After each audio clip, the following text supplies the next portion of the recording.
¿Sabéis? Tenía miedo de contar esto, pero creo que os puede ayudar a muchos de vosotros. Este era yo, un chico con sobrepeso, triste y sin energía. Y ver lo gordo que estoy, que esto es una mierda, que esto es una mierda. En esa época de mi vida llegué a empeorar como nunca antes lo había hecho. Poco a poco iba cayendo en un agujero que parecía que no tenía salida. Y es que me sentía muy solo. Vivía en una ciudad separado de mi familia.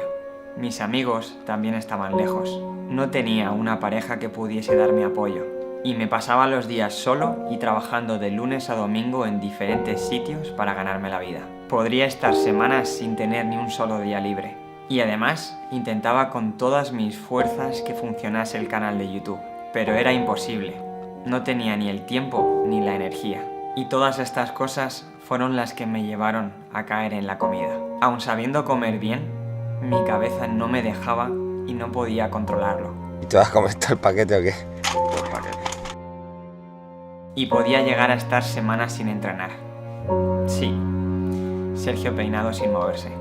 Al final llegué a pesar 105 kilos de peso. No me gustaba mirarme al espejo y ver a esa persona. Estaba muy enfadado conmigo mismo. Y no por la estética sin más, sino por saber que era mentalmente débil y que no podía salir de ahí. Me dolía la espalda constantemente. No parecía que fuese una persona joven. Notaba que apenas tenía condición física y me cansaba con mucha facilidad. Estaba triste y me sentía fatal conmigo mismo, porque sabía que ese no era yo. O que al menos yo no debería ser esa persona. Muchos me decían que no lo conseguiría.